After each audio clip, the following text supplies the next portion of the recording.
अस्सलाम वालेकुम स्टूडेंट्स, उम्मीद करता हूँ आप लोग बिल्कुल ठीक होंगे, खैरियत से होंगे। Welcome to my channel computer science.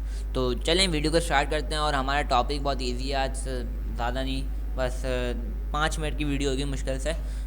Video topic का नाम क्या है? Installing office automation software. यानी कि हम आज बात करने वाले हैं कि माइक्रोसॉफ्ट ऑफिस 2010 कैसे इंस्टॉल किया जाता है, उसके क्या स्टेप्स होते हैं मौजूद। सही, Windows is an operating system which needs to install other software to make the best use of our computer. Office automation software is the most common software package that we install on our computer. सही, तो अगर हम software use करें office के लिए तो वो सबसे पहले अगर किसी का नाम आता है वो है माइक्रोसॉफ्ट ऑफिस। सही, तो हम उसी को ज़्यादातर यूज़ करते हैं। तो हम उसी के इंस्टॉलेशन के बारे में यहाँ पे बात करने वाले हैं।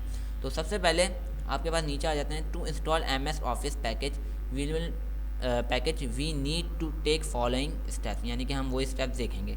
तो सबसे पहले आपके पास उसका सेटअप होना चाहिए। सेटअप से मुराद आपके पास उसकी CD होनी चाहिए, उसकी DVD आती है हमारे पास, सही, वो होनी चाहिए, या USB में किसी से भी आप सेटअप ले सकते हो उसका, या किसी दुकानदार के पास जाओ और बोलो MS ऑफिस का मुझे सेटअप दे दें, वो आपको दे देगा। आप बाद में आके इसको इंस्टॉल कर सकते हो अपने कंप्यूटर में।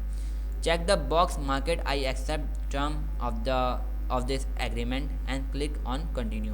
सबसे पहले जैसे ही आप उस पर डबल क्लिक करेंगे उस सेटअप पे, तो आपके सामने एक ऑप्शन आएगा यस और नो। तो आप यस पे क्लिक करेंगे। यस पे क्लिक करने के बाद वो आपसे एक एग्रीमेंट साइन करवाएगा, यानी कि आई एग्री करवाएगा। उस पर चेक लगाना होगा और उसके बाद आपको कंटिन्यू पे क्लिक करना होगा। बात समझ में आ रही है आपको? अगर आपके पास उसकी प्रोडक्ट की मौजूद है उसके बाद, तो प्रोडक्ट की इंटर कर दिएगा, वरना आप स्किप भी वहाँ पे कर सकते हैं। Click on install now customise procedure.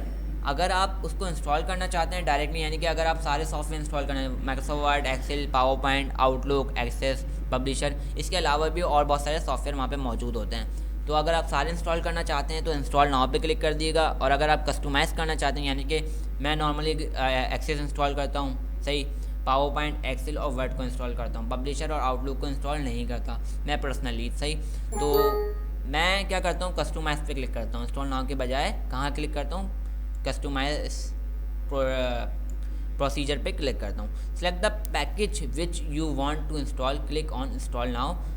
सही, अगर आपको जो भी पैकेज वगैरह वहाँ पे मिल रहा है उसको इंस्टॉल करें। द इंस्टॉलेशन बिंग्स, यानी कि इंस्टॉलेशन उसके बाद स्टार्ट हो जाती है। कस्टमाइज में होता है ये कि आपको सेलेक्ट करना होता है और फिर इंस्टॉल नाउ पे क्लिक करना होता है, वहाँ पे फिर इंस्टॉलेशन उसकी स्टार्ट हो जाती है। फिर MS office installer will notify automatically after finishing the installation. फिर उसके बाद जो है, जो MS ऑफिस का जो सेटअप होता है वो आपको नोटिफाई कर देता है कि वो इंस्टॉल्ड हो गया। उसके बाद आप अपने MS वर्ड और जो भी आप उसमें यूज़ करने जा रहे हो, एक्सेल वगैरह, उसको ओपन करते हो। वहाँ पे वो कुछ टर्म्स एंड कंडीशंस पूछता है, वहाँ पे आस्क मी लेटर पे ज़्यादा क्लिक करके उसको डन पे क्लिक कर देते हो। बस इतनी सी इसकी इंस्टॉलेशन होती है। बस आपको क्या करना है, मार्केट जाना है, वहाँ से एक CD खरीदनी है, आप अपनी USB ले जाइएगा, वहाँ से उसका सेटअप लेना है, उसके बाद आके इस कंप्यूटर के अंदर इंस्टॉल करना है। कोशिश करिएगा विंडोज़ 2010 आप उसके अंदर यूज़ करें, यानी कि माइक्रोसॉफ्ट 2010 यूज़ करें, क्योंकि 2010 माइक्रोसॉफ्ट 2010 हम कहाँ पढ़ने वाले हैं, अगले चैप्टर के अंदर पढ़ने वाले हैं। तो कोशिश करिएगा 2010 ही आप इसके अंदर इंस्टॉल करें, क्योंकि उसके अंदर एक, अगर आप 2013 इंस्टॉल कर लेते हैं या 2007 इंस्टॉल कर लेते हैं, वहाँ पे एक मसला आएगा जो मैं आपको बाद में बताऊँगा जब हम थर्ड चैप्टर यहाँ पे पढ़ना शुरू कर देंगे। बहरहाल यहाँ पे आगे देखते हैं, before installing MS office make sure that your hardware and software meet with the minimum requirement for the version MS Office that you want to install. The minimum requirement may different from version to version. For MS Office 2013 minimum requirement are 1.6 GHz processor, यानी कि आपका processor कितना होना चाहिए, 1.6 GHz processor होना चाहिए। अगर आप ऑफिस 2013 यूज़ कर रहे हो उसके लिए बता रहे हैं, 2010 के लिए नहीं बता रहे, 2013 के लिए बता रहे हैं कि वो जो मिनिमम उसकी रिक्वायरमेंट होती है कम से कम 1.6 GHz उसका प्रोसेसर होना चाहिए, 1 GB रैम आपके पास होनी चाहिए, और 3 GB हार्ड डिस्क, यानी कि 3 GB की आपके पास मेमोरी लाजमी होनी चाहिए, तब जाके वो उसके अंदर इंस्टॉल होगा, वरना अलबत्ता इंस्टॉल वो नहीं होगा। Minimum Windows 7 operating system and graphic drivers आपके पास वहाँ पे लाजमी होने चाहिए। तो आई होप ये वीडियो आपको अच्छे तरीके से समझ में आई होगी। अगर कोई मसला है तो आप मुझसे कमेंट में डिस्कस कर सकते हैं। तो वीडियो को लाइक कर दिएगा, चैनल को सब्सक्राइब कर दिएगा। Thank you for watching and अल्लाह हाफ़िज़।